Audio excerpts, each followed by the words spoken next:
Buenas noches, licenciado. ¿Qué tal, Ronald? Usted es Ronald Godínez. Así Por es, aquí licenciado Ronald Godínez. acabo de ver también a Ronald Monzón, ¿verdad? Buenas noches, licenciado. No, se les va a quedar ¿Y la qué red. tal, Manuel? ¿Cómo estás? Mucho gusto de saludarte.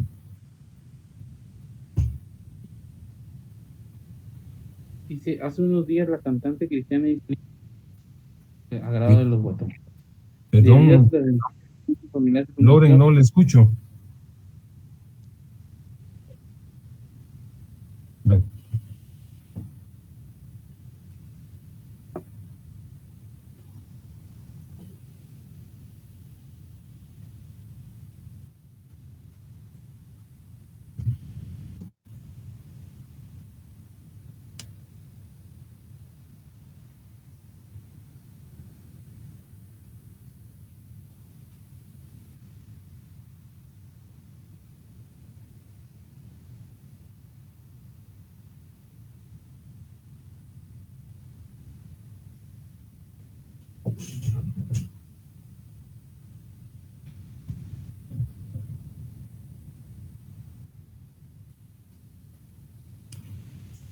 y muy bien, les presento, como siempre, un saludo respetuoso, con todo afecto, y mis mejores deseos por su bienestar, por el de su familia, por el de nuestra comunidad facultativa, nuestra comunidad universitaria, que ya inició la presencialidad a nivel administrativo, y nuestra comunidad nacional, para que Dios nos guarde y posibilite el equilibrio socioeconómico y político que todos necesitamos en el país, ¿verdad?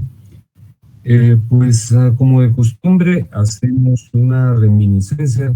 En la última oportunidad hablamos del proceso de amparo, aludiendo a sus etapas, ¿verdad?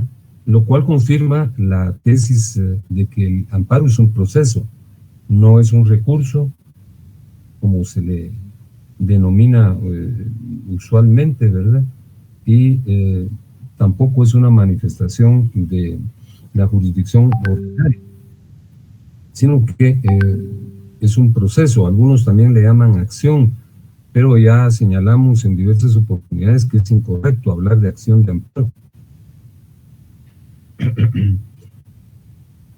porque la acción es en efecto un derecho constitucional que posibilita que acudamos ante los tribunales, pero la acción da inicio a un proceso, a cualesquiera proceso, pero no es un proceso en sí, ¿verdad? Es la facultad que la Constitución confiere a los ciudadanos para que instemos la actividad jurisdiccional. Pues en términos de mucha generalidad, recuerdan ustedes que hablamos de la postulación del amparo, el cumplimiento de los requisitos que están contenidos en el artículo 10. Establecimos también que si no observamos esos requisitos, entonces el tribunal nos confiere una audiencia de 3 días para que subsanemos los mismos, y una vez subsanados o no existiendo falencias en ese sentido, el tribunal resuelve, otorga una audiencia de 48 horas a la autoridad impugnada para que remita un informe circunstanciado o bien que remita el expediente. Si no lo remite, inmediatamente se otorga el amparo provisional y se suspende el acto reclamado. Luego, el tribunal resuelve, analiza las condiciones de procedibilidad, la legitimación, la temporalidad, la definitividad, y si no las ha observado el postulante, se suspende el amparo. Si no ha conferido el amparo, es probable que lo otorgue, y si lo ha conferido, de repente que lo revoca, ¿verdad? Y otorga la audiencia a las partes por 48 horas, que es la primera audiencia, y seguidamente las partes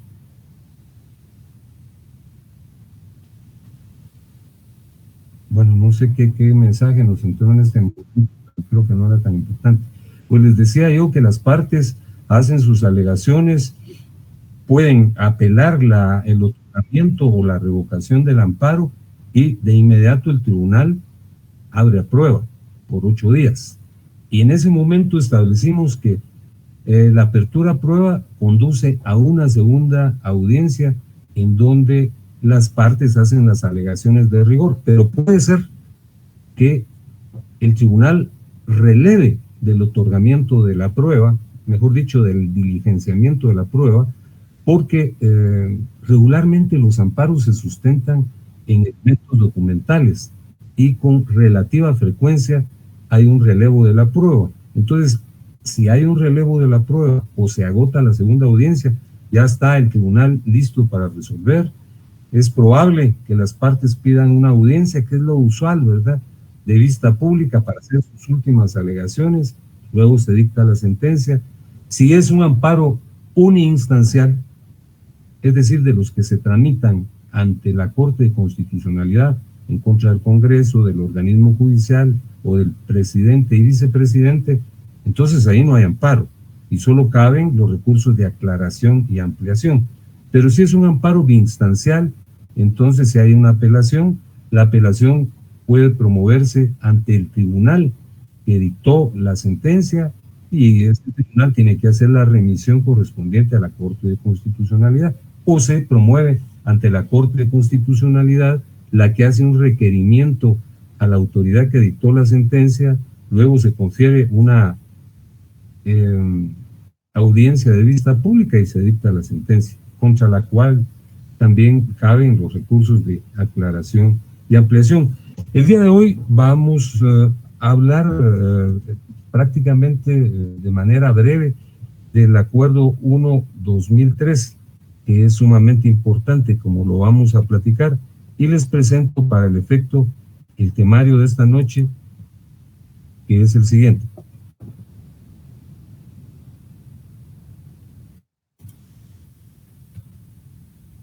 Ya lo tienen ustedes a la vista, ¿verdad? Sí, licenciado. Sí, licenciado. Muchísimas gracias. Bueno, vamos a hacer una reminiscencia porque el programa así lo requiere. Fíjense que sobre el amparo, pues ya casi que hemos agotado la mayor parte del análisis que dispone el programa que debe de hacerse. Pero de todas maneras traemos a cuenta un detalle que ya hemos referido en múltiples ocasiones, y es el hecho de que la Asamblea Nacional Constituyente, en su momento, redacta la Constitución y la misma es sancionada. La Constitución es la norma suprema, la norma dotada de superlegalidad que no puede ser contrariada, opuesta o tergiversada por normas de inferior categoría. Y juntamente a la emisión de la Constitución política se emiten 4 leyes que son leyes constitucionales y, como ya lo hemos dicho en oportunidades precedentes, son constitucionales porque no son emitidas por el Parlamento, por el Congreso, sino por la Asamblea Nacional Constituyente. Esas leyes son las que aparecen acá, ya ustedes las conocen abundantemente.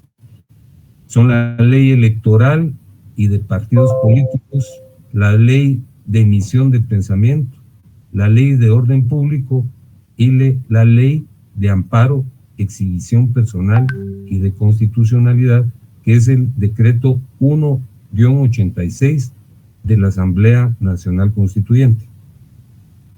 La ley de amparo, que es la que consultamos en oportunidad anterior, regula los mecanismos jurisdiccionales de defensa de la Constitución. Ya hemos dicho en oportunidades precedentes que, de conformidad con la teoría de defensa de la Constitución, ya lo hemos dicho hasta la saciedad, hay mecanismos políticos de defensa de la Constitución, como la interpelación de los ministros, que es un mecanismo que ejerce el organismo ejecutivo en relación al legislativo. El legislativo pues puede utilizar el mecanismo que utiliza el ejecutivo es el veto. El mecanismo que utiliza el organismo legislativo es la interpelación de los ministros. y el organismo judicial utiliza el antejuicio, ¿verdad? Es probable que dejen sin antejuicio a una persona cuando existen elementos que evidencien que su actuación no es congruente con la Constitución. Pero hemos dicho hasta la saciedad, como lo consignamos aquí en el numeral 2, que las garantías constitucionales, que son los mecanismos jurídicos mediante los cuales se hace la defensa de la Constitución, resultan para nosotros los más trascendentes. No solo los estamos estudiando, sino ya en el ejercicio de la profesión son mecanismos trascendentes. Aquí los concebimos como herramientas. Son el amparo, la exhibición personal y los procesos de inconstitucionalidad. Habría que agregar el habeas data, que no aparecía en el programa, pero ahora ya está y lo abordaremos en su momento. Pues como ustedes pueden advertirlo en su Constitución, por favor quiero que lo vean, a partir del artículo 263,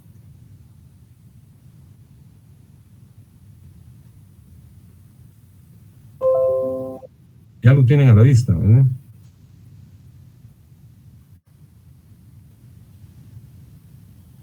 Sí, licenciado. Muchas gracias, muy amable. Pues a partir del artículo 263 se inicia el título sexto de la Constitución, que trata precisamente de las garantías constitucionales y de la defensa del orden constitucional. Ahí está en el 263 la exhibición personal, que es el tópico que abordaremos, creo que el jueves de la semana, no, el miércoles de la semana venidera. Luego, en el artículo 265 de la Constitución está el amparo, y a partir del artículo 266 está la regulación de la inconstitucionalidad de las leyes. Aquí se regula la inconstitucionalidad general y la inconstitucionalidad en caso concreto, que las estudiaremos en breve. Entonces, repito, a partir del artículo 263 se regulan las garantías constitucionales y defensa del orden constitucional, que, repito, son los mecanismos jurídicos que permiten la defensa de la Constitución. Nosotros ya estamos haciendo desde hace muchas clases, creo que son 6 clases, el análisis del amparo. Ya estudiamos su historia universal, donde apareció en México en 1840, y establecimos el advenimiento del amparo en nuestra patria, que apareció inicialmente con la 5ª reforma de la Constitución de 1878, que era la 5ª y se profirió en 1921, pero un golpe de Estado impidió que se desarrollara esa reforma y fue hasta 1927. Luego hemos hablado de el trámite del esquema del amparo, y en la última clase les pedí que, aparte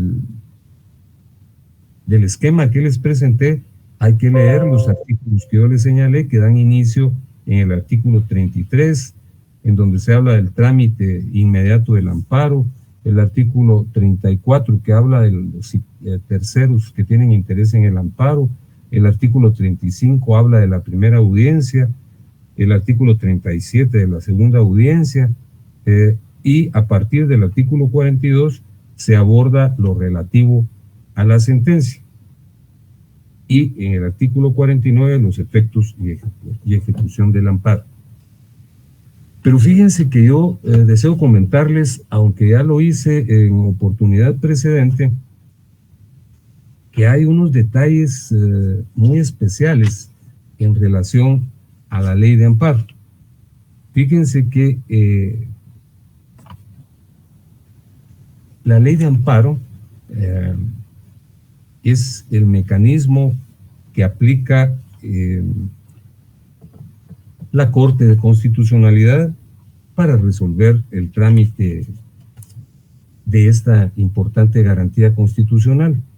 Pero fíjense que yo les quiero traer a cuenta algo verdaderamente importante, que se lo señalo acá en el numeral 4 de este temario.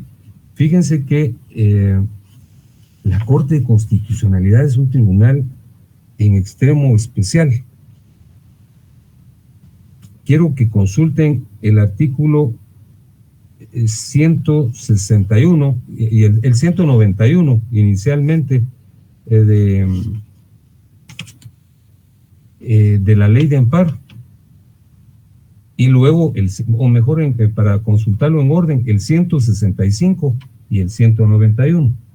Por favor, tráiganlo a la vista.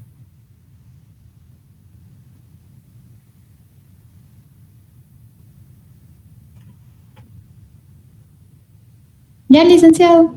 Gracias. Leamos el 165. El 165 dice: facultad reglamentaria. La Corte de Constitucionalidad dictará los reglamentos sobre su propia organización y funcionamiento. Imagínense qué poder tan amplio el que tiene la Corte de Constitucionalidad, porque no está sujeta a la ley ordinaria, solo sujeta lógicamente a la Constitución. Pero es una ley constitucional la que la faculta para que se autorregule, para que emita sus propios reglamentos y se organice. Y adviertan también lo que dice el artículo 191. Dice: disposiciones de aplicación supletoria. Para las situaciones no previstas en la presente ley, se aplicarán las disposiciones reglamentarias que la Corte de Constitucionalidad promulgará y publicará en el Diario Oficial.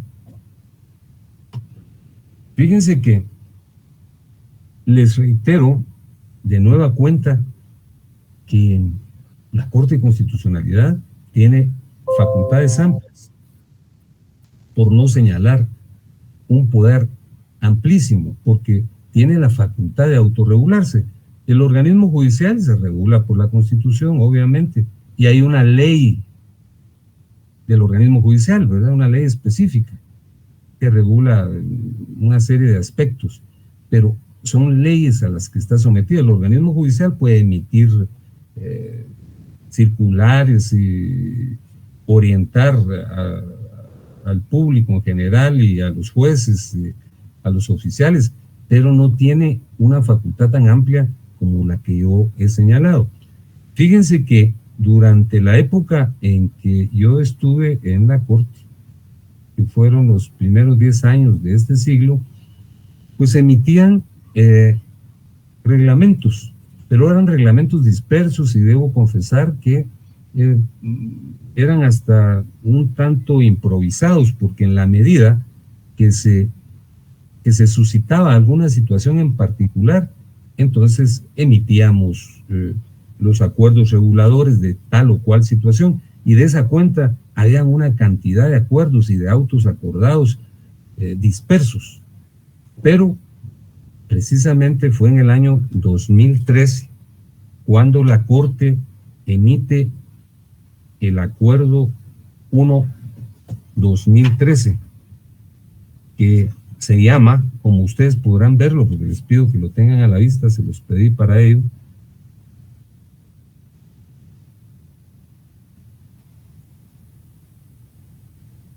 ¿Ya lo tienen a la vista? Sí, licenciado, gracias. Muy bien. Licenciado.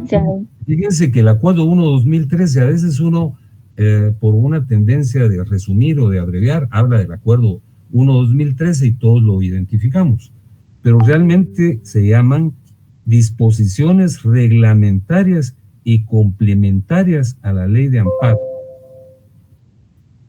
exhibición personal y de constitucionalidad. Esta es una muy eficiente disposición de la actual Corte, y les voy a presentar acá una breve reflexión sobre este acuerdo.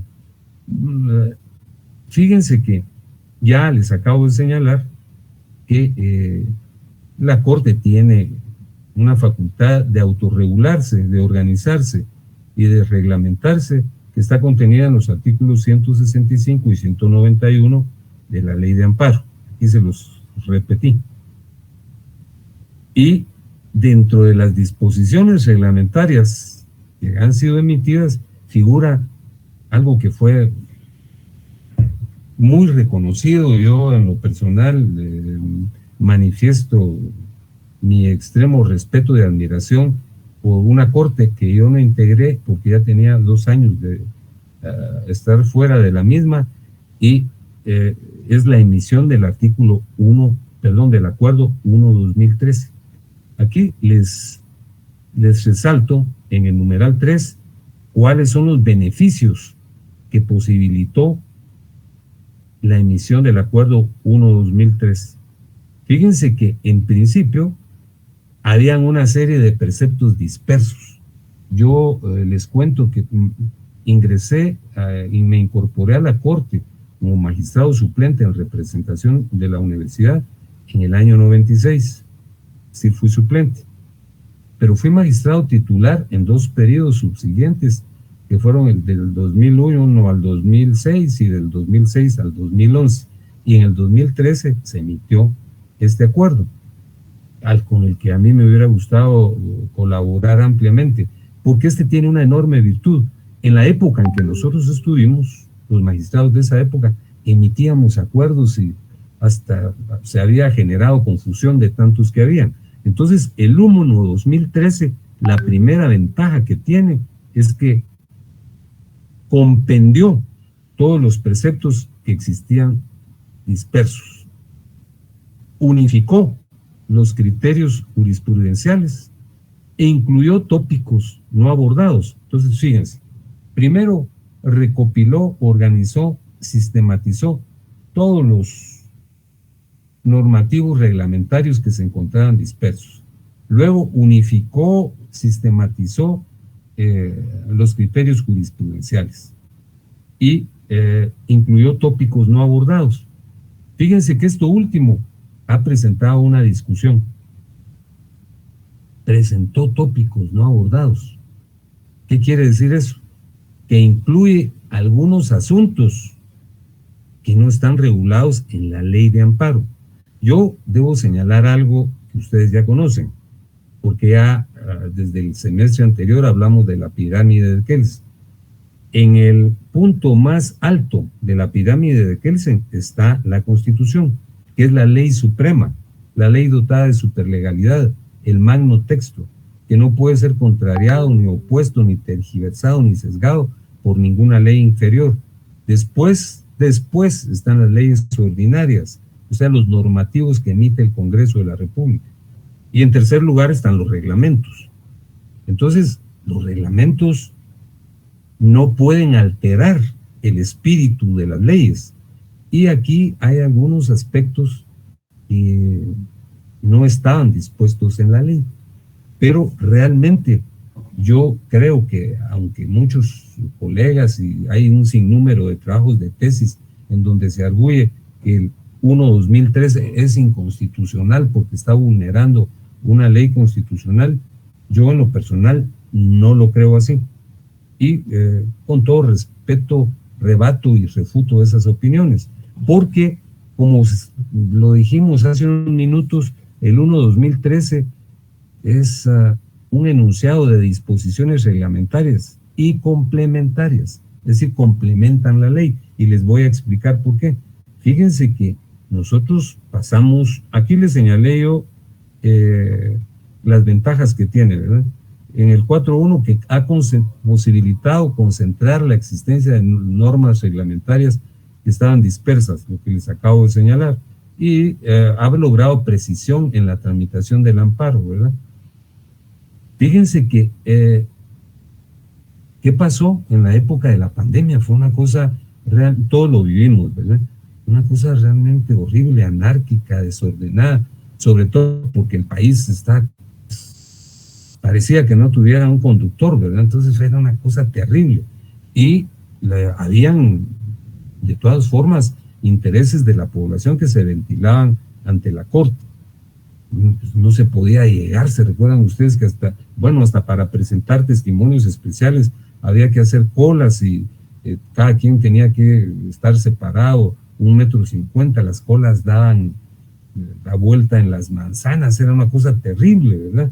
Entonces, fíjense que ocurrió que el artículo 7, creo que es,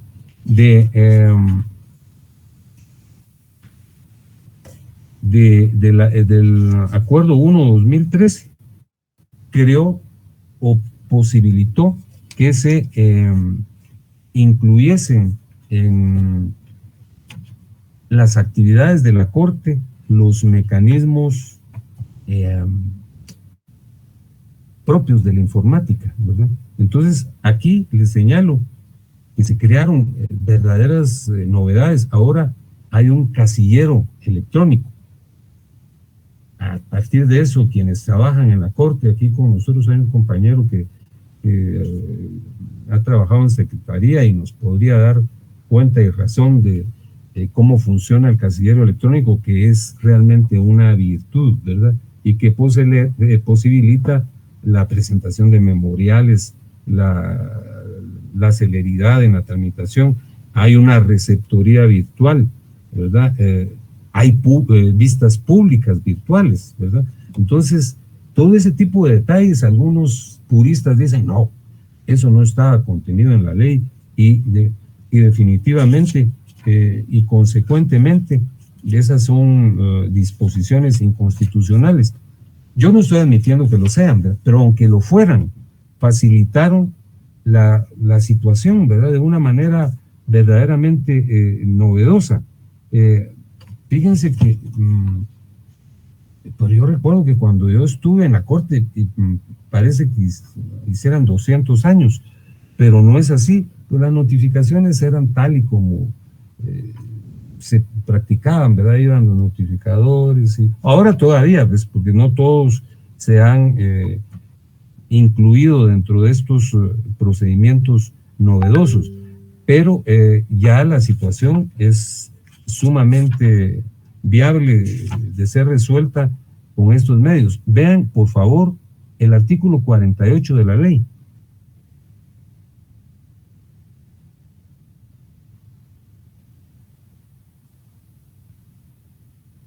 No, perdón, no es de la ley, sino del Acuerdo 1/2013. Perdonen.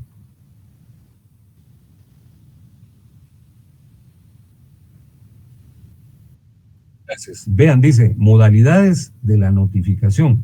Las notificaciones podrán realizarse, según el caso, en lugar físico, por medios electrónicos, por estrados del tribunal, por acudir a la sede del tribunal. Es decir, todavía mantenía el 1/2013, hace 10 años, la mecánica tradicional, pero ya incorporó los medios electrónicos. Y fíjense que esto es sumamente importante, porque en razón del 1/2013 se creó el sistema informático de expedientes de la Corte de Constitucionalidad, al que aludo aquí en el 6.1. Aquí les incluí algunos de los aspectos más notables en el 6.1.1, 6.1.2, en el 6.1.3 y en el 6.1.4. Fíjense que a este sistema se pueden adherir los usuarios al casillero electrónico, ¿verdad? La adhesión, aquí les puse, es voluntaria y su uso es gratuito. Hay un buzón electrónico, que es un espacio virtual de la Corte de Constitucionalidad, y está a la disposición de los usuarios externos. Fíjense que aquí les puse también que cuando se presentan los documentos ahora, es algo verdaderamente inmediato, porque el proceso de digitalización es también inmediato. Uno los presenta y en ese momento son incorporados al sistema informático de la Corte, ¿verdad? Hay un archivo de expedientes electrónicos y hay mecanismos que no solo posibilitan el acceso fácil, sino la seguridad del acceso y el almacenamiento de sus datos. Y lo que es más importante, fíjense que en la época de de la pandemia, ¿verdad? Pues todos andábamos horrorizados y temerosos, bueno, todavía, ¿verdad? Pero agradecidos con Dios que la situación se haya atenuado. Había vistas públicas, ahora todavía hay vistas públicas transmitidas en tiempo real, ¿verdad? Por la vía digital.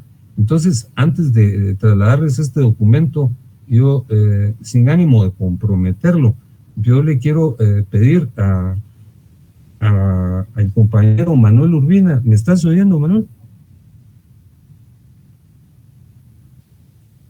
Bien. Sí, licenciado, aquí estoy. Gracias.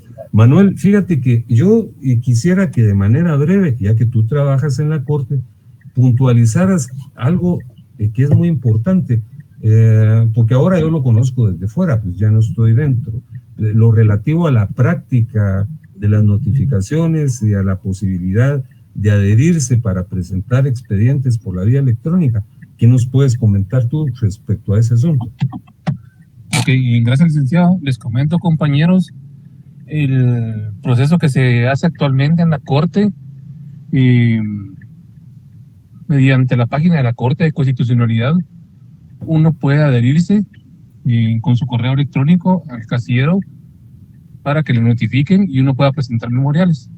Y después, cuando uno está dentro del expediente, dentro de ese expediente, uno puede asignar su casillero electrónico y así puede hacerlo en cualquier expediente. Si uno lleva, por ejemplo, unos 20 casos, en los 20 casos uno puede asignar el casillero. Y ¿qué más le puedo decir, licenciado? Lo que te quería decir es, por ejemplo, lo usual para los abogados era acudir a los tribunales, esperar al notificador, pedirle que le muestren el expediente, y te muestraban el expediente. Esa es la figura tradicional. Ahora te pregunto, ¿se pueden hacer consultas por esta vía? ¿Yo puedo ver el expediente? Sí, sí puede ver el expediente, y la velocidad que tiene ahora es, a mí me mandan la notificación llega al minuto que se acaba de generar al casillero electrónico de la persona. Imagínense ustedes. ¿Y cuál es la cuota que se paga o es gratuita? Es gratuito. Es gratuito. Pues muchas gracias, Manuel. Entonces, ustedes vean lo importante, muchas gracias, lo importante que fue que la Corte y los magistrados de ese periodo asumieran esa actitud. Por cierto, me comentaban quiénes fueron los que redactaron este documento que les voy a... Bueno, el 1/2013, que estaba Martín Guzmán, que creo que ya no está en la Corte, fue secretario durante muchos años. Aquí les estoy presentando este documento para que lo lean y lo consulten. Este es el Acuerdo 3/2016. El Acuerdo 3/2016 es el que crea el reglamento para el uso del SIEC. El SIEC es el Sistema Informático de Expedientes de la Corte de Constitucionalidad. Es decir, si a mí, por ejemplo, a principios del siglo, por ahí, por 2004, 2005, me hubiesen contado que esto hubiese sido posible, tal vez no lo hubiera creído, ¿verdad? Pero ahora eso es algo verdaderamente importante, pues porque ha acelerado los procedimientos de manera eficiente y le da a la justicia constitucional otro tamiz. Es independientemente de cualquier orientación ideológica y política, creo yo que desde el punto de vista objetivo, este reglamento es algo muy importante. Yo creo, les quería hacer un comentario.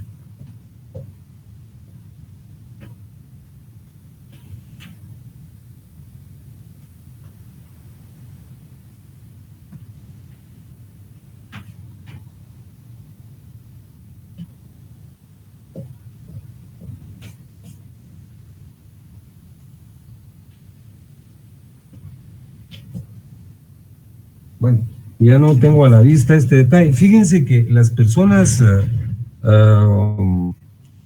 que ya tenemos varias décadas sobre esta tierra, hemos sido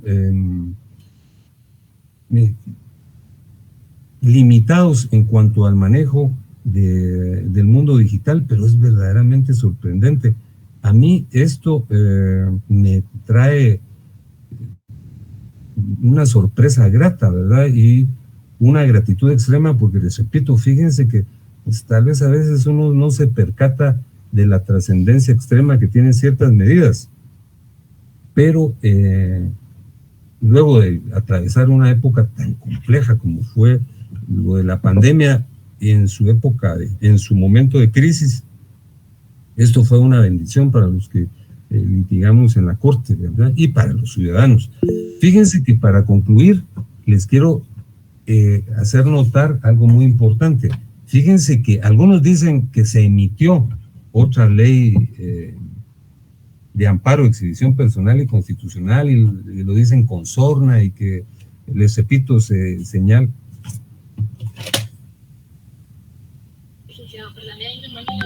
Muy bien. Alguien me está pidiendo la palabra, discúlpenme. La tienen. No sé quién desea hacer uso de la palabra.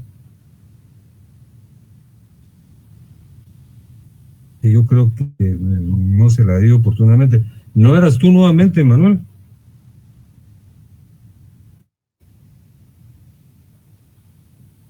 ¿Alguien que me están oyendo, compañeros? Perdonen. Sí, profesor. Sí, licenciado. Sí, licenciado. ¿Sí le escuchamos, licenciado? Muchas gracias. Sí le escuchamos muy bien, La licenciado. dejó levantada. Ah, muy bien. Bueno, fíjense que, pues yo creo que este es un instrumento muy importante. Además, la sistemática, el orden que tiene es verdaderamente sorprendente. Fíjense que es muy breve el acuerdo, pero está bien ordenado. Vean ustedes del artículo 1 al 6. Ahí se regulan los actos procedimentales, la parte general, la parte introductoria de la temática del amparo y de las garantías constitucionales en términos de generalidad. Por ejemplo, del 7 al 20, vamos a ver si, del 7 al 20 están los actos de las partes. Entonces, aquí hay una serie de elementos sumamente importantes, porque aquí, por ejemplo, se nos indica quiénes son las partes, asimismo, se nos orienta de manera tal que casi que no puede perderse uno para la redacción del memorial inicial, que ya vimos que está regulado en el artículo 21 de la ley, pero aquí en el artículo 10 lo expresa de una manera clarísima y orientadora. Del artículo 21 al 47, si mal no recuerdo, sí, del 21 al 47 están regulados los actos del tribunal, las conductas del tribunal. Es realmente muy importante, ¿verdad?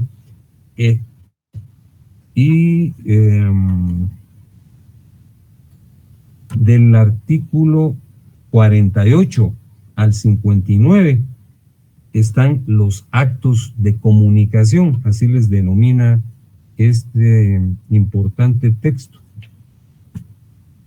Fíjense que aquí del 48 al 59 se regula la forma de practicar las notificaciones, ¿verdad? Ya leímos hace un momento que dice modalidades de la notificación. En el lugar el 48, ¿verdad? Por medios electrónicos, por estrados, por acudir a la sede del tribunal.